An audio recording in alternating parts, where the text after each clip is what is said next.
आज की वीडियो में हम सामान्य विज्ञान से रिलेटेड इम्पोर्टेंट 20 क्वेश्चन डिटेल में डिस्कशन करेंगे। यह सामान्य विज्ञान की सीरीज का पार्ट 36 है, जो कि आने वाले railway, NTPC, group D, SSC, CGL, CHSL, bank आदि एग्जाम के लिए काफ़ी हेल्पफुल है।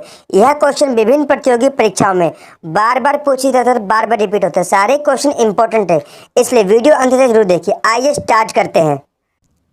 प्रश्न नंबर 1, आयरन की सर्वाधिक मात्रा किसमें पाई जाती है? तो दोस्तों आप बताएंगे आयरन की सर्वाधिक जो मात्रा होती है वो एप्पल यानी सेब में पाई जाती है, यानी इसका ऑप्शन नंबर इसका ठीक हो जाएगा। दोस्तों बात करते हैं सेब के बारे में।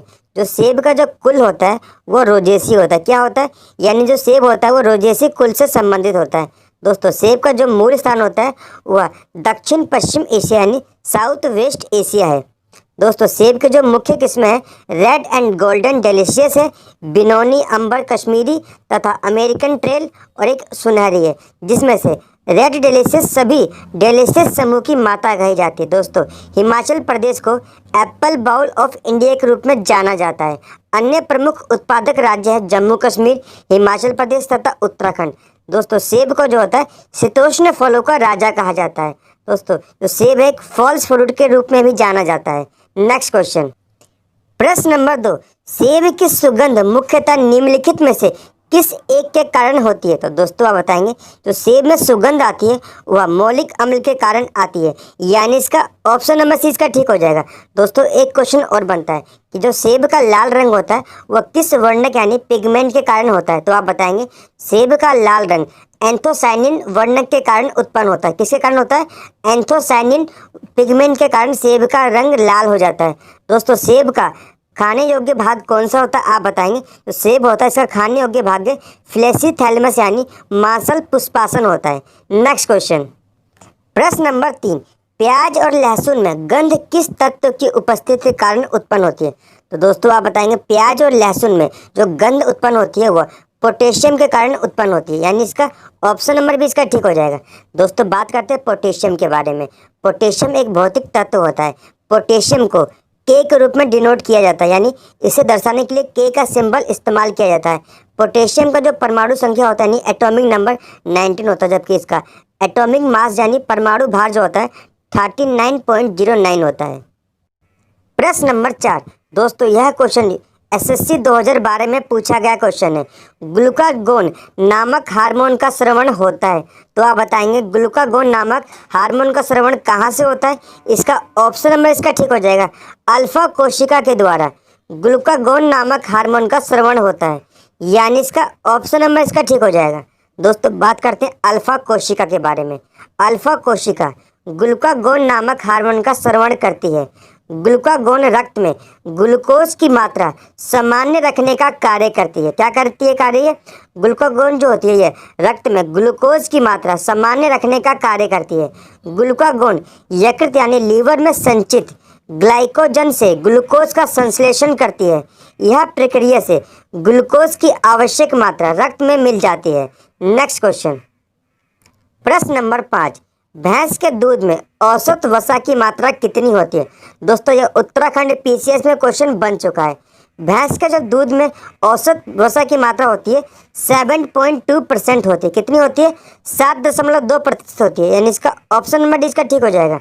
दोस्तों एक क्वेश्चन और बनता है कि भैंस का दूध का रंग जो सफ़ेद होता है क्यों होता है? तो आप बताएंगे भैंस के दूध का जो सफ़ेद रंग होता है वह कैसिन के कारण होता है। किसके कारण होता है? कैसिन के कारण होता है। नेक्स्ट क्वेश्चन, प्रश्न नंबर 6, दो वस्तुओं के तापमान में 25 डिग्री सेल्सियस का अंतर है, तो यह अंतर फ़ारेनहाइट पैमाने पर कितना होगा? आप बताएंगे अगर दो वस्तुओं के तापमान में 25 डिग्री सेल्सियस का अंतर है तो ये अंतर फ़ारेनहाइट पैमाने पे होगा 45 डिग्री का। कितना होगा? 45 डिग्री का होगा। नेक्स्ट क्वेश्चन, प्रश्न नंबर 7, घरेलू विद्युत उपकरणों में प्रयुक्त सुरक्षा फ्यूज तार की धातु का निम्न होता है। दोस्तों क्या निम्न होता है? आप बताएंगे फ्यूज तार की धातु का गलनांक निम्न होता है, यानी इसका ऑप्शन नंबर भी इसका ठीक हो जाएगा। दोस्तों एक क्वेश्चन बनता है जो फ्यूज तार होता है किस मिश्र धातु से मिलकर बना होता है? आप बताएंगे यह सीसा और टीन से मिलकर बना होता है। किसका बना होता है? सीसा और टीन से मिलकर बना होता है। नेक्स्ट क्वेश्चन, प्रश्न नंबर 8, प्याज के छिलके उतारने पर आंसू आते हैं क्योंकि? दोस्तों प्याज के छिलके उतारने पर आंसू आते हैं, इस पे सल्फेनिक अम्ल के कारण, यानी इसका ऑप्शन नंबर 20 का ठीक हो जाएगा। नेक्स्ट क्वेश्चन, प्रश्न नंबर 9, हरी पत्तेदार सब्जियां किस अम्ल की समृद्ध स्रोत होती है? तो दोस्तों आप बताएंगे हरी पत्तेदार सब्जियां जो होती है यह फॉलिक अम्ल का समृद्ध स्रोत होती है, यानी इसका ऑप्शन नंबर 20 का ठीक हो जाएगा। दोस्तों पाचन प्रक्रिया के दौरान उत्पन्न अम्लों को उदासीन करने के लिए एवं रेशा प्रदान करने में सब्जियां प्रमुख भूमिका निभाती हैं। हरी पत्तेदार सब्जियां फोलिक अम्ल की समृद्ध स्रोत होती हैं, यानी इसमें फोलिक अम्ल अत्यधिक मात्रा में पाया जाता है। फलों एवं सब्जियों में पाए जाने वाला मुख्य खनिज जो होता है वह पोटेशियम होता है। क्या होता है? पोटेशियम होता है। दोस्तों इस क्वेश्चन से इतने इंपॉर्टेंट फैक्ट बन सकते थे। अगर आपको वीडियो पसंद आती है, वीडियो को लाइक करिए, चैनल को सब्सक्राइब करिए। प्रश्न नंबर 10, निम्नलिखित में से किस हार्मोन का स्रवण पीनियल ग्रंथि के द्वारा होता है? तो दोस्तों निम्नलिखित में से मेलाटोनिक, सेरोटोनिक तथा एड्रीनोग्लोमेरुलोट्रोपिन का स्रवण जो होता है वह पीनियल ग्रंथि के द्वारा होता है, यानी ऑल ऑफ अबव। इसका ऑप्शन नंबर 20 का ठीक हो जाएगा। दोस्तों बात करते हैं पीनियल ग्रंथि के बारे में। शुरुआत में पीनियल ग्रंथि को आत्मा का स्थान तथा तीसरी आंख का अवशेष माना जाता था, परंतु अब इसे नहीं माना जाता है। यह अग्र मस्तिष्क के ऊपरी भाग में स्थित होती है। नेक्स्ट क्वेश्चन, प्रश्न नंबर 11, यदि पृथ्वी और सूर्य के बीच की दूरी दोगुनी हो जाती है तो पृथ्वी पर गुरुत्वाकर्षण बल होगा। दोस्तों आप बताएंगे यदि पृथ्वी और सूर्य के बीच की दूरी जो होती है वह दोगुनी हो जाएगी तो पृथ्वी और सूर्य के बीच में जो गुरुत्वाकर्षण बल होता है वह 1/4 हो जाएगा। कितना हो जाएगा? 1/4 हो जाएगा। इसका ऑप्शन नंबर सी इसका ठीक हो जाएगा। नेक्स्ट क्वेश्चन, प्रश्न नंबर 12। दोस्तों क्वेश्चन काफी इंपॉर्टेंट है और आप सभी के लिए क्वेश्चन नया भी हो सकता है। निम्नलिखित में से किसे जन्म हार्मोन के नाम से जाना जाता है? तो दोस्तों आप बताएंगे निम्नलिखित में से ऑक्सीटोसिन को जन्म हार्मोन के नाम से जाना जाता है। किसे जानते हैं? ऑक्सीटोसिन को जन्म हार्मोन के नाम से जाना जाता है, क्योंकि यह मादाओं में यह प्रसव यानी लेबर पेन के समय गर्भाशयी पेशियों को संकुचन को प्रेरित करता है। इसे जन्म हार्मोन के नाम से जाना जाता है। शिशु के जन्म होने के बाद माताओं में दुग्ध ग्रंथियों से दूध के स्राव को यह प्रेरित करता है, इसलिए जन्म हार्मोन भी इसे कहते हैं। नेक्स्ट क्वेश्चन, प्रश्न नंबर 13, मनुष्य के शरीर में पसलियों के कितने जोड़े होते हैं? तो दोस्तों आप बताएंगे मनुष्य के शरीर में पसलियों के 12 जोड़े होते हैं। कितने होते हैं? 12 जोड़ी पसलियां होती हैं, यानी इसका ऑप्शन नंबर 20 का ठीक हो जाएगा। दोस्तों मनुष्य के शरीर में पसलियों की कुल संख्या 12 जोड़ी यानी 24 होती है। पसलियां जो होती है कमान की भांति झुकी हुई होती हैं। सभी पसलियां मिलकर लगभग बेलनाकार पिंजरा यानी केज बनाती है, जिसमें फेफड़े तथा हृदय स्थित होते हैं, वो भी सुरक्षित होते हैं। नेक्स्ट क्वेश्चन, प्रश्न नंबर 14, अस्थि तथा दंत निर्माण हेतु निम्नलिखित में से किन की आवश्यकता होती है? तो दोस्तों आप बताएंगे कैल्शियम और फास्फोरस की आवश्यकता होती है, यानी इसका ऑप्शन नंबर 20 का ठीक हो जाएगा। दोस्तों मनुष्य के शरीर में अस्थि और दंत निर्माण हेतु निम्नलिखित में से कैल्शियम और फास्फोरस की आवश्यकता होती है। नेक्स्ट क्वेश्चन, प्रश्न नंबर 15, एक वयस्क में दिल की धड़कन की औसत शक्ति की खपत क्या होती है? तो आप बताएंगे एक वयस्क में दिल की धड़कन की औसत शक्ति खपत 1.2 वाट होती है। इसका ऑप्शन नंबर इसका ठीक हो जाएगा। दोस्तों average power consumption by an adult in some of common process, जैसे हार्ट बीट में 1.2 वाट होता है इस्तेमाल, जबकि स्लीपिंग में 75 वाट होता है, जबकि स्लो वॉकिंग में कितना होता है? 200 वाट होता है। नेक्स्ट क्वेश्चन, प्रश्न नंबर 16, एक ट्रांसफार्मर किस सिद्धांत पर कार्य करता है? तो दोस्तों आप बता देंगे एक ट्रांसफार्मर जो होता है वह म्यूचुअल इंडक्शन के सिद्धांत पर कार्य करता है, यानी इसका ऑप्शन नंबर 20 का ठीक हो जाएगा। दोस्तों म्यूचुअल इंडक्शन यानी परस्पर प्रेरण, परस्पर प्रेरण। दोस्तों ट्रांसफार्मर क्या होता है? ट्रांसफार्मर जो होता है ये वोल्टेज को घटाता हुआ बढ़ाता है।